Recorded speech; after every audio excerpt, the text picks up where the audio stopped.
ये बीमारी आज की नई जनरेशन में या नई लाइफस्टाइल में एक महामारी के रूप में फैल रही है। मगर डायबिटीज केवल एक बीमारी नहीं है, ये कई सारी बीमारियों की जड़ भी है। India is the capital of diabetes. नमस्कार दोस्तों, आप देख रहे हैं हमारा यूट्यूब और फेसबुक चैनल। आज हम आपको रूबरू करवाएंगे हमारे बार्टल मेडिकल कॉलेज के assistant professor doctor Anil Sethia sir से, जिनसे अपन जानेंगे डायबिटीज़ के बारे में, कैसे हम डायबिटीज़ को रोक सकते हैं, किस प्रकार से हमें अगर डायबिटीज़ हो गया है तो उसका कैसे उपाय करके हम उससे बचा जा सकता है। सर से अपन जानेंगे डायबिटीज़ के बारे में विस्तृत जानकारी। नमस्कार सर, स्वागत है। नमस्कार। नमस्कार सर, आजकल समाज के अंदर देखा जा सकता है कि डायबिटीज़ के मरीज बहुत मात्रा में बढ़ रहे हैं। एक तो सर आप हमें ये बताइए कि डायबिटीज़ है क्या, इसको अपन कैसे पहचान सकते हैं कि हाँ मरीज को डायबिटीज़ हो गया है। नमस्कार, बहुत बहुत धन्यवाद आपका। मैं ये कहना चाहूँगा कि डायबिटीज़ या मधुमेह ये बीमारी आज की नई जनरेशन में या नई लाइफस्टाइल में एक महामारी के रूप में फैल रही है। भारत में विश्व में सबसे ज़्यादा डायबिटीज़ के रोगी है। अपन कह सकते हैं कि India is the capital of diabetes. सबसे ज़्यादा विश्व के मरीज़ डायबिटीज़ के भारत में हैं वर्तमान में। डायबिटीज़ या मधुमेह रोग मुख्य रूप से क्या है, तो मधुमेह मतलब कि अपने शरीर में ब्लड शुगर का एक स्तर होता है जो सामान्य मनुष्य में एक लेवल होता है, और अपने शरीर में जो हार्मोन्स वगैरह और शरीर की जो संरचना है, तो अपन जब भी कभी कोई खाना वाना खाते हैं तो उस ग्लूकोज का समुचित मात्रा में उपयोग होने के बाद में ब्लड में शुगर की मात्रा नियंत्रित रहती है। किसी कारणवश, जिसके कई कारण हो सकते हैं, अगर ब्लड में शुगर की मात्रा अनियंत्रित हो जाए तो हम उसको डायबिटीज़ कहते हैं या मधुमेह रोग कहते हैं। मुख्य रूप से ये दो तरह का होता है, type 1 and type 2। Type 1 diabetes जो है वो इंसुलिन डिपेंडेंट डायबिटीज़ भी बोलते हैं उसको। उसमें तो ये मुख्य रूप से छोटे बच्चों में पाया जाता है, कम उम्र के लोगों में होता है, और इसमें ऑटो एंटीबॉडीज़ बनने की वजह से बीटा सेल्स की फंक्शनिंग कम हो जाती है पैंक्रियाज में, और इंसुलिन बनना ही शरीर में बंद हो जाता है, और इंसुलिन नहीं बनने की वजह से शुगर की मात्रा अनियंत्रित हो जाती है, और इसका उपचार मुख्य रूप से इंसुलिन बाह्य रूप से देना पड़ेगा। अब आते हैं जो मुख्य बीमारी है टाइप 2 डायबिटीज़। टाइप 2 डायबिटीज़ जो होती है उसका मुख्य कारण अपना खान पान, रहन सहन, अपने शरीर का बॉडी वेट, व्यायाम की कमी, कुछ हद तक आनुवंशिक भी है क्योंकि ये फैमिलियल भी है, पारिवारिक रोग भी है, एक्वायर्ड भी है, जेनेटिक्स भी है। एक्वायर्ड ज़्यादा है, अपने रहन सहन और खान पान की वजह से और वेट गेन होने की वजह से, व्यायाम की कमी की वजह से शरीर में धीरे धीरे मेटाबॉलिक सिंड्रोम होता है और धीरे धीरे इंसुलिन रेजिस्टेंस हो जाता है। उसकी वजह से धीरे धीरे शुगर की मात्रा अनियंत्रित हो जाती है। इंसुलिन जो है वो कोशिकाओं पे पूर्ण रूप से कार्य नहीं कर पाता है। सर, मुख्य रूप से जो डायबिटीज़ को अगर अपन पहचान सकें तो उसके ऐसे क्या लक्षण हैं जिनको अपन पहचान के अपन पता लगा सकते हैं कि हाँ हमें डायबिटीज़ बिल्कुल, हो गया है? ये बहुत ही महत्वपूर्ण प्रश्न है, क्योंकि डायबिटीज़ में कई ऐसे पेशेंट्स मेरे पास आते हैं जो पहली बार डायबिटीज़ पता चलती है और वो उस बात से अनभिज्ञ होते हैं। सबसे पहला लक्षण जो 3 P बोलते हैं, पॉलीयूरिया, पॉलीडिप्सिया और पॉलीफेजिया।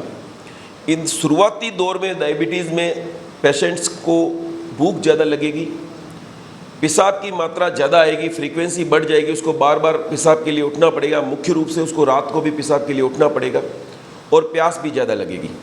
इसके साथ साथ जैसे जैसे डायबिटीज़ उसको होगी और शुगर अनियंत्रित होगी, तब उसका वजन भी धीरे धीरे इनिशियली कम होना शुरू हो जाएगा। कुछ मरीज़ों में न्यूरोपैथी और रेटिनोपैथी के भी लक्षण इनिशियली पाए जाते हैं, तो उनके पाँवों में जलन होने लगेगी, पाँव दर्द करने लगेंगे, आँखों में धुंधलापन आ सकता है। इस तरह के लक्षण अगर मनुष्य किसी भी पेशेंट्स में दिखाई दे, मरीज़ में दिखाई दे, तो उनको तुरंत अपनी ब्लड शुगर चेक करवानी चाहिए। सर, इस डायबिटीज़ के उपाय के लिए जैसे अपन हमारी लाइफस्टाइल में किस प्रकार के चेंजेस करें जिससे हम इस डायबिटीज़ से बच सकें? तो डायबिटीज़ एक लाइफस्टाइल डिजीज़ है, मगर डायबिटीज़ केवल एक बीमारी नहीं है, ये कई सारी बीमारियों की जड़ भी है। ये एक तरह से स्लो पॉइजन है, बिकॉज सबसे पहले समझना ज़रूरी है कि अगर अपने शरीर में शुगर की मात्रा कंट्रोल नहीं रहती है तो कई तरह के कॉम्प्लिकेशंस अपने शरीर में आने लगते हैं। जैसे कि मैंने बताया न्यूरोपैथी, रेटिनोपैथी, नेफ्रोपैथी। डायबिटीज़ या शुगर की मात्रा अगर अपने शरीर में बढ़ी हुई रहेगी तो अपने घाव पूरी तरह से भर नहीं पाएंगे, किडनी पे असर आएगा, आँखों पे असर आएगा, रेटिना जो बोलते हैं पर्दे पे असर आएगा, नर्व्स डैमेज होने लगेगी, सेंसरी और मोटर दोनों, तो न्यूरोपैथी के लक्षण आएंगे। डायबिटीज़ होने का मुख्य कारण अपने वज़न में बढ़ोतरी होना, खान पान में जंक फूड का और रिच डाइट का ज़्यादा होना, बहुत ज़्यादा चल रहा है, फास्ट फूड जिसको बोलते हैं, और मीठी चीज़ों का सेवन भी, मिठाई और केक्स वगैरह, बेकरी आइटम वगैरह का सेवन ज़्यादा करने से। इसके अलावा कुछ हद तक आनुवंशिक भी है, अगर फैमिली में डायबिटीज़ है तो आपको डायबिटीज़ होने की संभावना ज़्यादा रहेगी। स्ट्रेस भी बड़ा कारण है, स्ट्रेस से भी कोर्टिसोल लेवल शरीर में बढ़ता है और वो डायबिटीज़ को बढ़ावा देता है। कुछ ड्रग्स भी है जो भी डायबिटीज़ को प्रेसिपिटेट कर सकती है, जैसे किसी के अगर मान लो स्टेरॉइड लंबे टाइम तक चलता हो, जैसे कि अपन ने कोरोना में देखा, तो वो भी डायबिटीज़ को प्रेसिपिटेट कर सकता है। सर, अगर अपन जैसे व्यायाम और अगर डाइटरी मैनेजमेंट करें तो क्या डायबिटीज से बच सकते हैं? बिल्कुल, डेफिनेटली अपन डायबिटीज़ से बचा जा सकता है। और डायबिटीज़ की 3 फेज होती है। सबसे पहले इंसुलिन रेजिस्टेंस होता है, फिर प्री डायबिटिक फेज आती है, जिसमें अपने ब्लड शुगर की मात्रा, फास्टिंग जो बोलते हैं, वो 100 और 100 से नीचे है तो नॉर्मल है फास्टिंग, 100 से लेके 126 मिलीग्राम पर डेसीलीटर है तो उसको हम प्री डायबिटिक बोलते हैं। और खाने के बाद में अगर 140 से नीचे है तो नॉर्मल है, और 140 मिलीग्राम से 100 मिलीग्राम पर डेसीलीटर के बीच में है तो उसको हम प्री डायबिटिक बोलते हैं। इस अवस्था में अपन मुख्य रूप से लाइफस्टाइल मॉडिफिकेशन के लिए बात करते हैं। अपने वजन को नियंत्रित रखें, खान पान में जंक फूड को कम करें, सलाद की और फाइबर डाइट की ज़्यादा मात्रा लें, मीठी चीज़ों का सेवन करने से परहेज़ रखें, नियमित व्यायाम करें, स्ट्रेस कम से कम लें। और सबसे महत्वपूर्ण बात, जो बिंज ईटिंग बोलते हैं, एक साथ बहुत ज़्यादा खाना खाना, वो भी नुकसानदायक रहता है। अपने भोजन को 4-5 भागों में डिवाइड करें और थोड़ा थोड़ा करके खाएं। ब्रेकफास्ट थोड़ा रिच लें, लंच उससे थोड़ा हल्का लें और डिनर बिल्कुल ही हल्का लें। फलों की मात्रा और सलाद की मात्रा को बढ़ाएं अपने खान पान में।